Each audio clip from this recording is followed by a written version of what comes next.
I'm Shelley Johnson with Kathy Tuccaro. You can hear us Tuesdays on TNCRadio.live at 8 p.m. Eastern on Women Road Warriors. And don't miss Steve Summers' Overnight Drive right here on TNCRadio.live, weeknights midnight to 5 a.m. Eastern. Brought to you by Hot Shot Secret.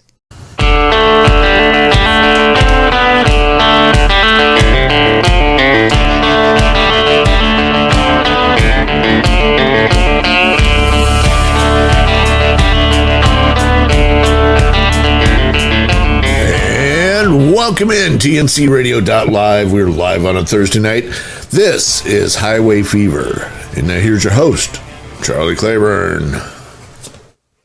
Hey, good evening, everybody, on a rainy night just outside of Austin, Texas.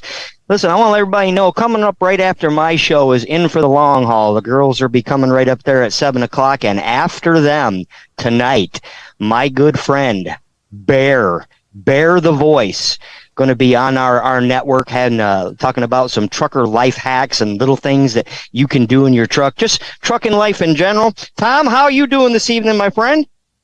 Fantastic. How about you, sir?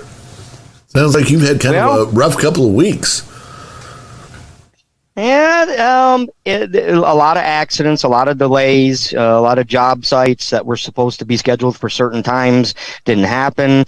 But the most interesting thing is, like we were talking about just before the show started, is I made my first trip out to the far reaches of Colorado, out into the Rocky Mountains, and we were talking about me taking US 550 from Montrose, Colorado, all the way back to Durango. And it is an experience I will never forget. I've been up 70 and through the passes, but I have never been over the Rockies on a U.S. highway. And it tested my patience and my nerves. And I've been driving 32 years, so pulling 48,000 up over the Rockies at 12,000 feet on 2-lane roads was a little harrowing for me. Yeah, and it just wouldn't take much. I mean, that's when you feel. I mean, a lot of times you're driving and it's like, I'm king of the road. Anybody gets in my way, I just smash right through them. I own this. I am the man. And then when you're driving through something like that, it's all I need to do is, if my wheel turns just one inch too much, it's all over. And now you feel like you're driving an egg. And it was like, all your years of experience really do pay off. Veteran drivers, I don't think that's a road that a driver with less than a few years experience under their belt should be traveling. But little things that you learned along the way about, how to apply your brakes, when to apply your brakes, what gear you should be in.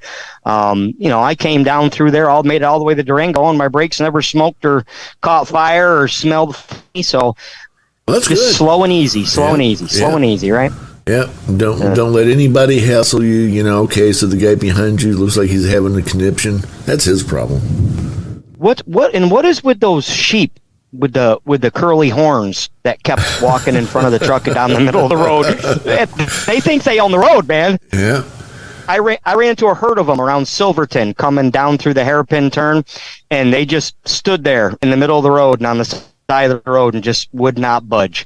I blew the horn, and finally I got him to scurry off to the side. But it's like the wildlife, and I remember seeing a sign somewhere, Tom, correct me if I'm wrong, it said open range, and that I should watch out for cattle.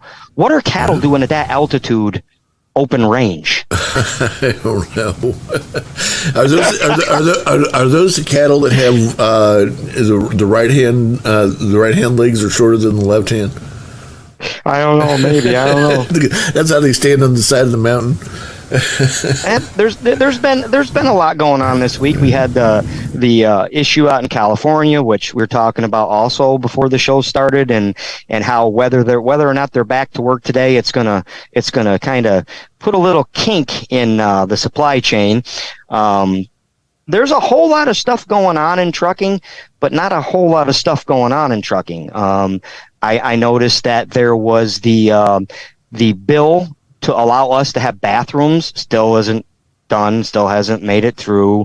They're talking about it. I saw that Well, okay, let's stop there for a second. So they reintroduced that bill this week, so that's exciting. Mm-hmm. Glad to see that it's back up for discussion again. And the sponsors, this is bipartisan, and the sponsors of the bill said, look, if it fails this time, you know what we're going to do? We're going to reintroduce it again. We're going to keep reintroducing. So they might as well get it into the committee and vote for it, because they're going to keep reintroducing it until somebody finally bites. And the sad thing is, we have to actually have Congress create a bill to make something like that happen. Well, it just doesn't seem possible. Yeah, it is. And already people want to complain about, well, how are they going to enforce that? I mean, let's not worry about that. Just get the bill out there first, because that will solve 90% of the problem. You're still going to have the 10% that, let them come in here and tell me you got to use the bathroom. Okay, whatever. But if we can get most of that taken care of, that would help a whole lot. Absolutely would help. And it seems, we were talking a couple weeks ago before all the debacles happened. We were talking a little bit about this, the speed limiter, and you disagreed with me a little bit about what was going to happen. We know they're gonna redo this. We're going to go through the process again. There's a lot of talk about this. People are worried that they won't get the same number of comments or participation, because a lot of people are going to be like, well, I already made my comment. I already said what I had to say. And the interesting thing was the largest ever in history comment period was on the ELD. Right. Yet we still ended up with the ELD. True. So my concern is, people need to understand, don't fall for that. Don't fall for that. When that period comes around, make your comment again. Even if you made it before, make your comment again. Use your voice. Be heard. We have to be proactive, not reactive. So we know they're going to go through this process again. So we're going to have another advance notice. We're going to have all of this stuff. They're going to tell us what the proposal is. And I don't think any of us are going to like it, no matter what it is. I don't care if they set the trucks at 68 or 65 or 60 as I can't believe, Tom, that they would actually consider 60 or 62 miles an hour. I can't believe that the FMCSA would even think that was rational. I was traveling 68 miles an hour just to see what it was like to travel that speed. A lot of places I went, and it's like every time I would get going, I would come up on a truck that was governed at 65 or at 62. And I don't know what the line of thinking is with these speed limiters. I don't. I understand why they think they need them.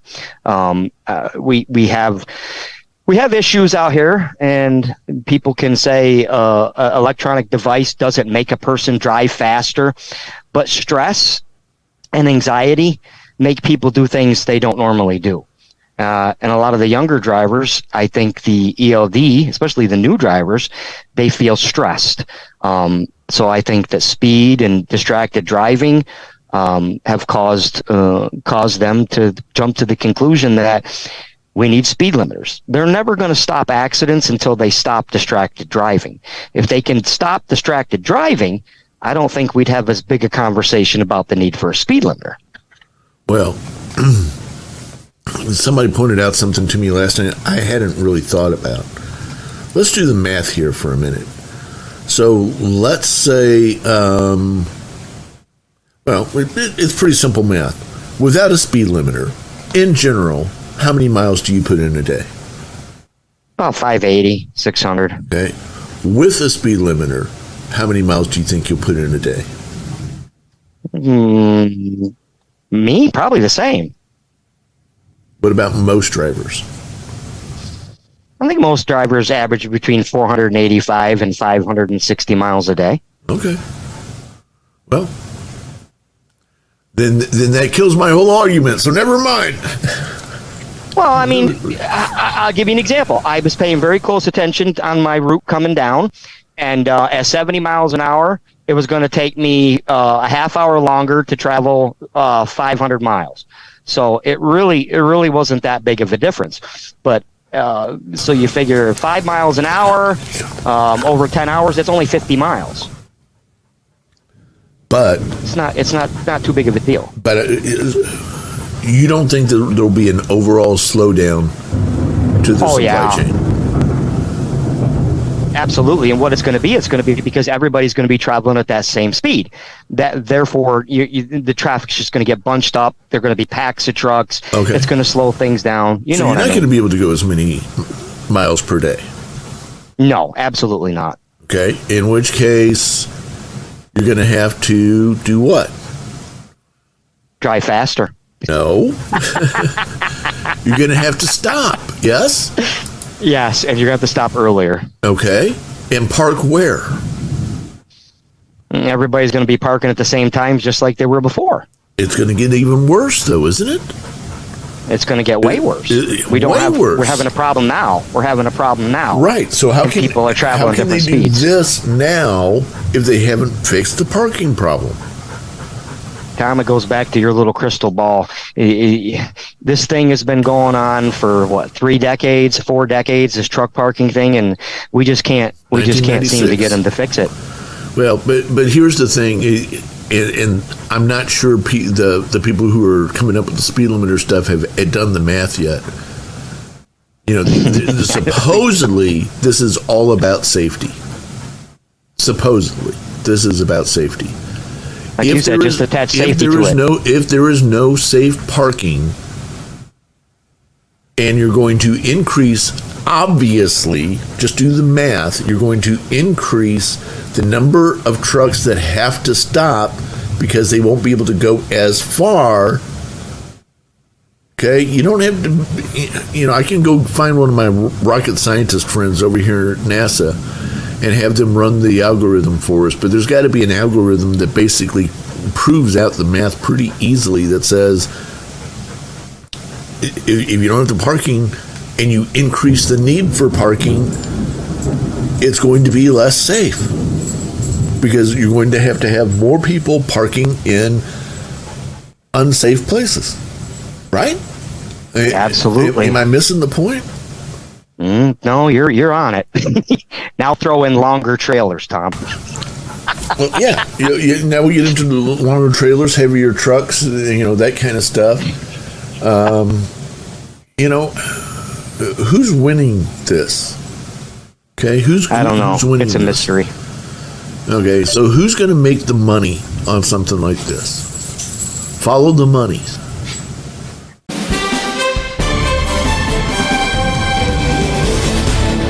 For the best information source when it comes to trucking industry business news, go to thetrucker.com. From the latest spot rates and freight market stats to who's buying who and who's partnering with who in the world of motor carriers and fleets, the business page provides valuable insights on every aspect of the trucking industry. In addition, the section offers tips for making the most of carrier and driver discounts at travel centers across the nation. Wondering how COVID-19 is impacting the industry this week? Need tips for building business as an owner-operator or choosing the best carrier as a company driver? Curious about the latest news about nuclear verdicts? Find these answers and more in the business section of thetrucker.com. The Trucker News staff produces engaging business content for not only thetrucker.com, but also the Trucker newspaper, which has served the trucking industry for more than 30 years. With a focus on professional truck drivers, the Trucker News staff works to provide content that is relevant, objective, and engaging, pertaining to the trucking segment of the transportation industry. Just go to thetrucker.com or use the tncradio.live app to access the latest in trucking industry news. tncradio.live, your commercial driver navigation station. We're all about the news, information, entertainment, talk radio, music, comedy, and topics truckers want to hear. I'm Shelley Johnson with Tom Kelly. We're talking with retired NASA engineer Homer Hickam, who's the author of Rocket Boys, which inspired the movie October Sky. We're talking with Alex Debogorski. He's one of the original stars of Ice Road Truckers. Chip Davis of Mannheim Steamroller. Music icon and Grammy Award-winning country artist Lee Greenwood. We're speaking with racing legend Mario Andretti. Michael Martin Murphey is a legend on the music scene with wonderful ballads and hits like Wildfire and Cowboy Logic. Curtis Grimes. Michael McDowell, the 2021 Daytona 500 winner. Our guest this afternoon is Tom Bodett. You know the name, you know the voice. The Carolina monkey gouger, Jimmy Artis.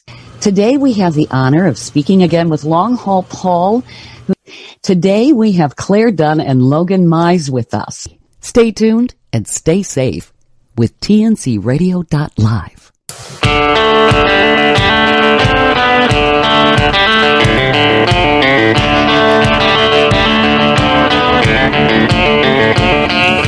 And welcome back in TNC Radio.live. As you can hear in the background, we're in the studio here in the shadow of the Johnson Space Center is being rocked by a very severe thunderstorm, wind gust in excess of 60 miles an hour. Hail is a possibility. It is now dark as night outside. The street lights are on like it's 8:30, not 6:30.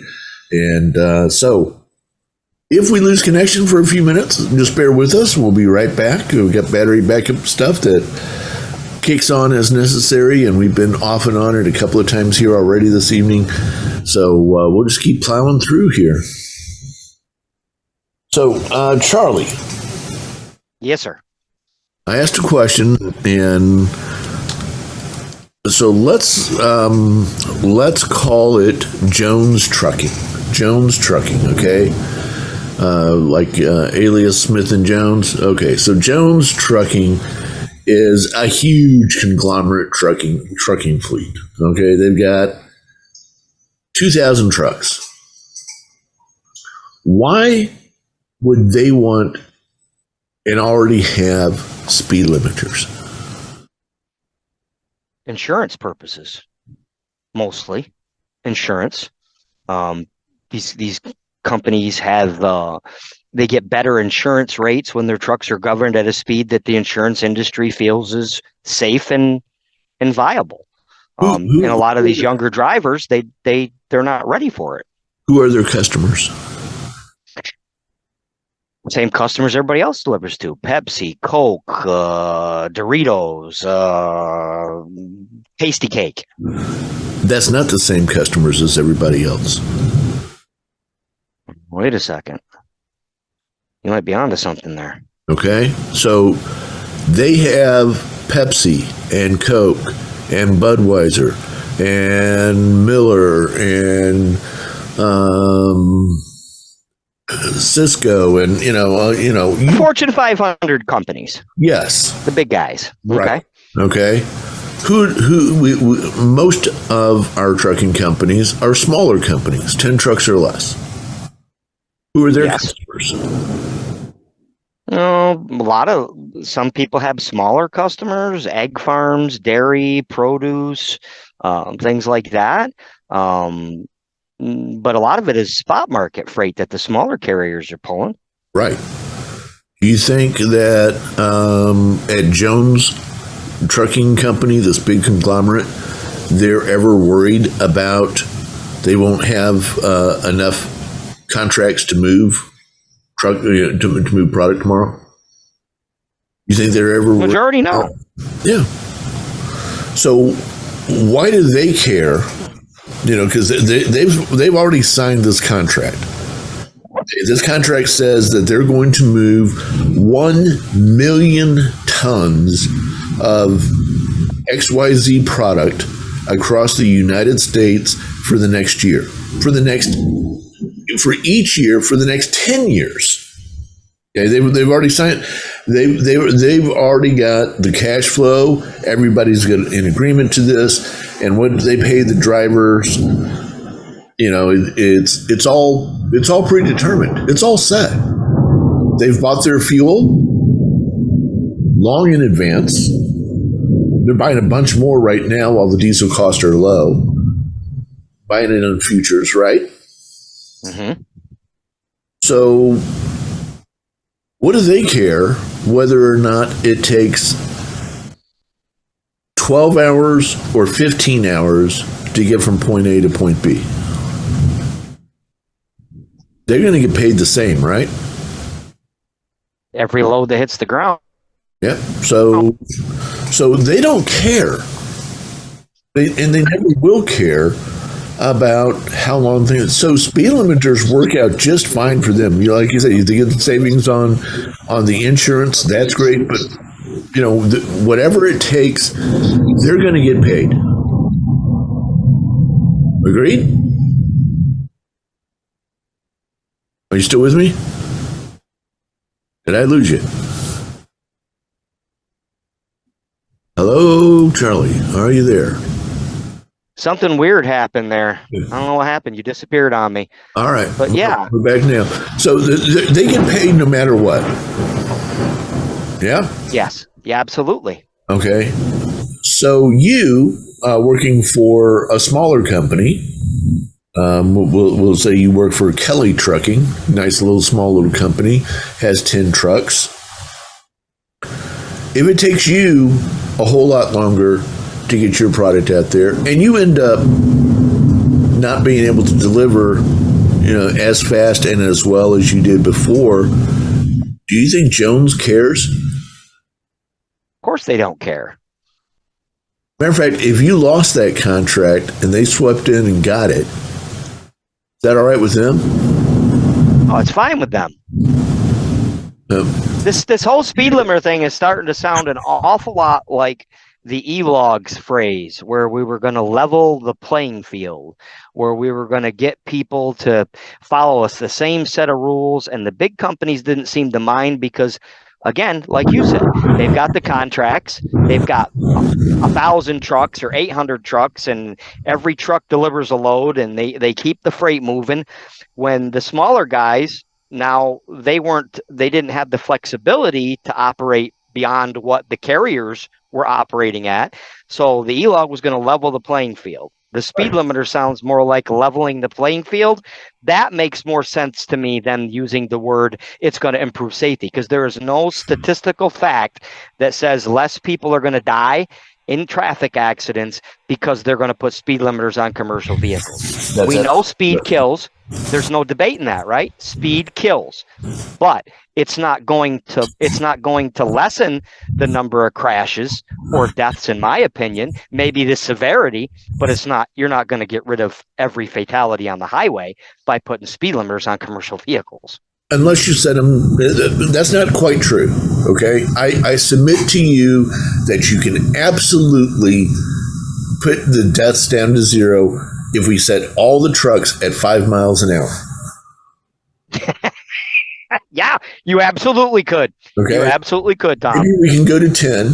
We might even get to 15, but that's pushing it. Okay.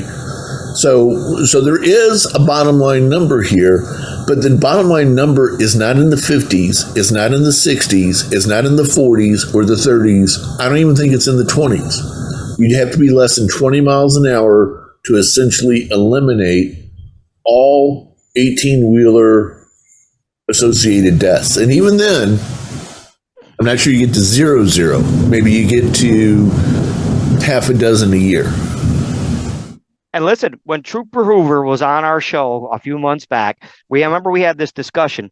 I want to know how they're gonna do this anyway, because you do realize that Indiana, the House in the state of Indiana, is probably going to raise the speed limit for trucks in the state of Indiana, right? The Larry Bouchon, the representative from Indiana out there where John's from, John had a good conversation with him the other day. And Larry was unaware that the federal government was going to implement this speed limiter proposal on commercial vehicles. He had no idea that the FMCSA was doing this. And he told John he has it on good inside information that the State House in Indiana is probably going to raise the speed limit. So they're going to go from 65 to 70 for commercial vehicles. Who's going to enforce this? Because Brent wants to know who's going to enforce this. Other state troopers I've talked to, states are not going to. I can't go if let's say they do it at 60 miles an hour, Tom, and the speed limit is 70 in Mississippi, and I'm traveling 70 in Mississippi. Is a Mississippi state trooper going to pull me over for doing the speed limit in the state of Mississippi? No, he's not. Why would he? So how is this going to be enforceable? You know how it's going to be enforceable? Because they're going to make the big carriers do this through compliance. That's how it's all going to happen, through compliance. But there's going to be no real way to enforce it until there's an accident and they find out the speed that the truck was traveling.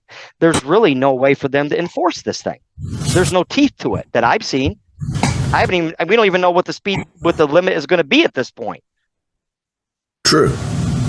We've heard talk, right? 60, 65. We've heard as low as 60. But I just don't know how they intend to do this unless they start manufacturing every one of these trucks on the assembly line governed at the exact speed limit the FMCSA wants. I don't know that's exactly what they plan on doing, and they plan on retrofitting every truck that's out there with a speed limiter. It's just got disaster written all over it. I told everybody, forget strikes, forget shutdowns. Let's all just start driving 65. Let's all just drive 65, and let's give everybody a dose of the medicine. Let's all drive 65. All drive 60. If you're going to give them a dose of their medicine, give them a dose of their medicine. Oh, absolutely. Absolutely. For the next month, no truck goes over 60 miles an hour. It'd be an interesting experiment, and it probably could prove a point. You might be onto something. Maybe it's something we should all be talking about. Let's pursue this conversation further, man. We're going to take another quick break, guys, and we'll be right back for the second half of Highway Fever here on TNCRadio.live. I'm your host, Charlie Claiborne. That's my producer, Tom Kelly, and we will be right back. Hey, drivers, did you hear music on TNCRadio.live that you really liked? Or maybe you heard us interview an author of a book you'd like to read or listen to. You can get the books, music, and other products you hear about by going to our website at www.tncradio.live and clicking on the shopping cart.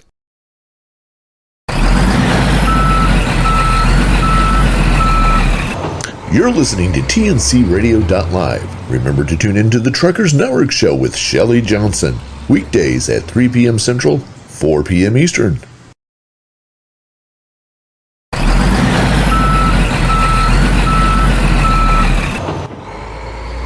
TNCRadio.live, your commercial driver navigation station.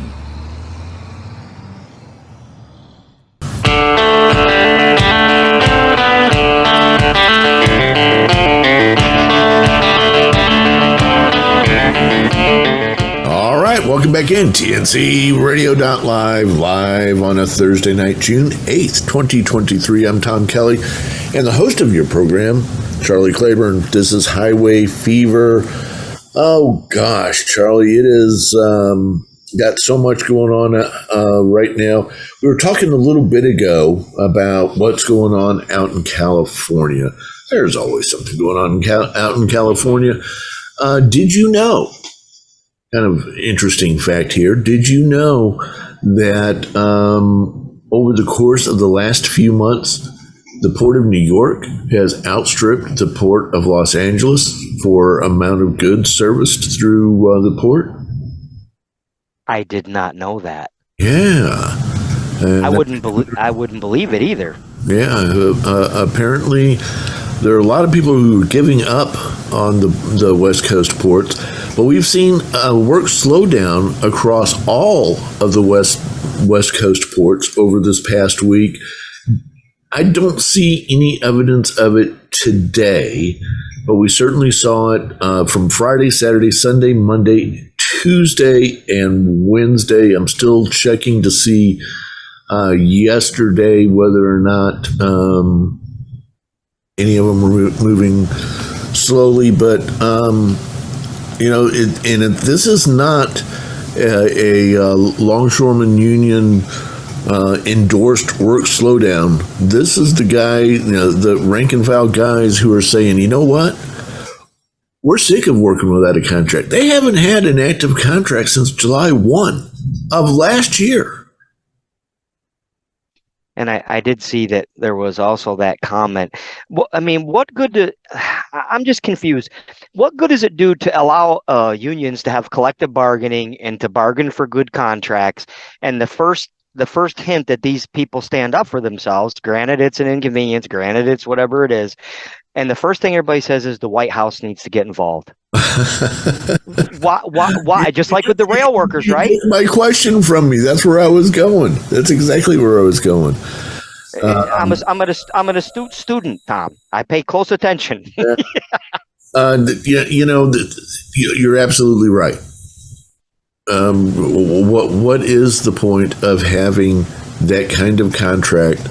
Collective bargaining contract. Which, okay, so the CBA says you're not going to strike or do a work slowdown unless there's a vote that authorizes that to happen, and the head of the union say, all right, everybody, slow down or go on strike or whatever it is that they've agreed to do.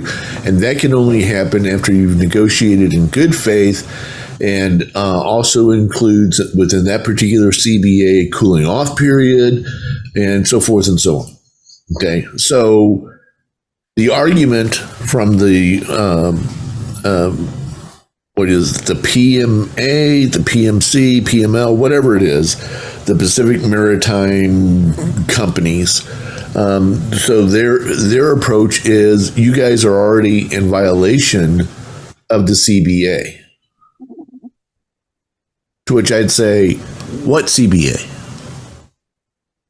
We've been working without a contract since last July. What CBA are you referring to? Nearly a year with no contract. How is that even right? They should have the ability. That's the whole purpose of those contracts and of the union and the representatives of those workers and employees, is to make sure these guys are protected, right? That they have a livable wage, that it keeps up, that they're protected, that they have insurance, that the job site is safe. If they're not gonna, if the federal government's going to start getting involved in every dispute that labor has with private industry, what's the point of having unions anymore? I don't get it.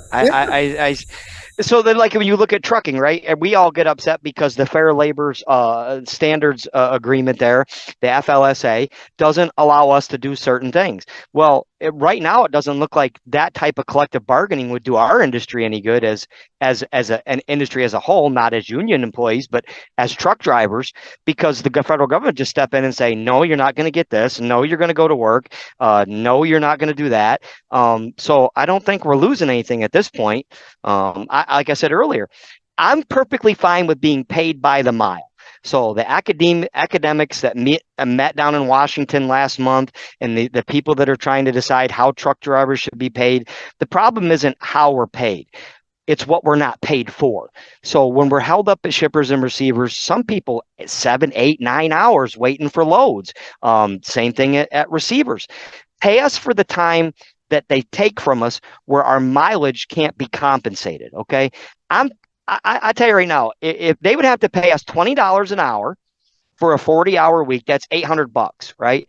On a 40-hour week right now, if I put in 2,000 miles, I make $1,000. That's without all my accessorial pay, without tarps, without everything.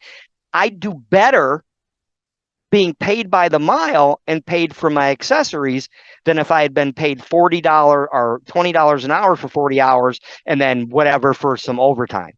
And how many of these companies are going to be able to afford to pay drivers a 40-hour week at a livable wage and then be forced to pay overtime?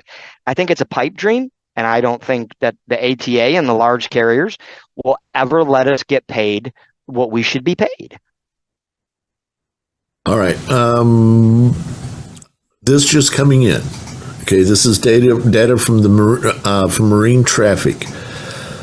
Shows that the problem out on the West Coast ports is getting progressively worse over the course of the last month. Actually, this is not just now happening. This has actually been building up for a little while.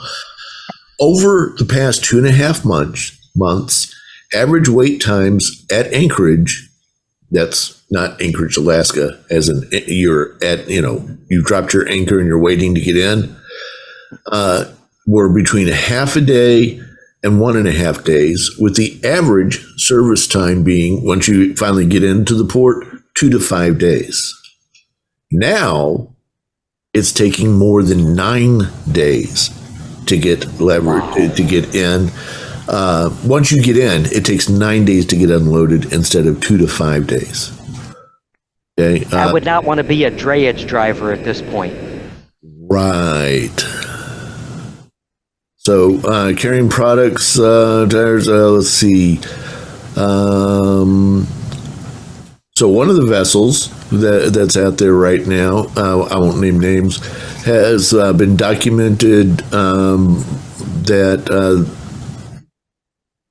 the spike in labor issues in West Coast ports was beginning to hit ocean operations. The vessel carrying products including tires for Tesla, IKEA furniture, Trader Joe's food, European wine, porcelain tile, and granite slab left the port of Oakland on May 31st. It was later seen circling for a day before the port was due, before the vessel was due in LA. When the vessel arrived on Wednesday, that was the day before yesterday, it was turned around and rescheduled to arrive later this week. They literally have them turning in circles. It's madness. Absolute madness. Okay. Already, those who are experts in supply chain, the guys who really know this stuff inside and out, believe that it will take weeks to recover from where we are, just on this little bit of a slowdown. You think they made? And they've got. Wow. And they've got enough problems out there between the AB5 thing and the Clean Truck Acts and all these other things they're doing.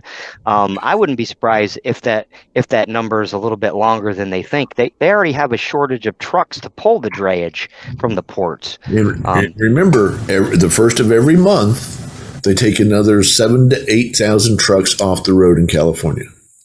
It's insanity. Because at the beginning of every month, if you have a truck that's older than 2010, that you have not completely rebuilt the engine, it gets pulled off the road.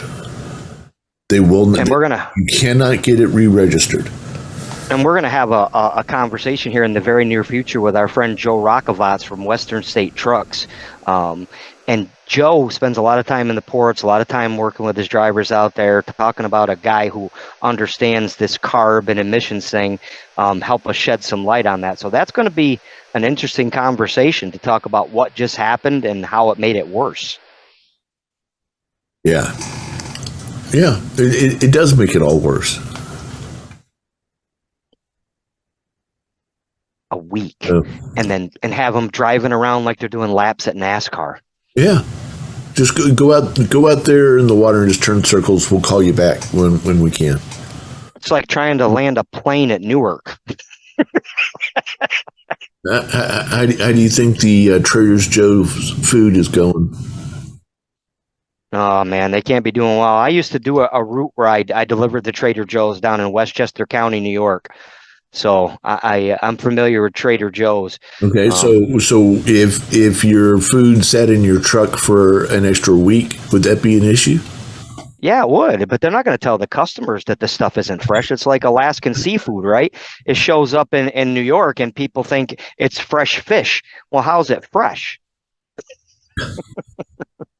Hey, we got to take one more break. We'll come back and wrap everything up. You're listening to TNCRadio.live, live on a Thursday night. This is Highway Fever. Your host is Charlie Claiborne. I'm Tom Kelly. We'll be right back. Don't forget, you can hear all of our TNC Radio primetime shows again on our podcasts. Just go to tncradio.live/podcasts or search for tncradio.live wherever you listen to podcasts. Our grocery stores are stocked. Our packages arrive in just a few short days. No matter the day or season, we can thank America's truck drivers for the efficient delivery of over 10 billion tons of goods a year that we rely on. On this National Truck Driver Appreciation Week, we offer a big thank you to professional truck drivers for hauling the everyday goods that meet our daily needs. We thank a trucker. Brought to you by Trucking Moves America Forward at truckingmovesamerica.com. Follow us on social media at TruckingFWD. Okay.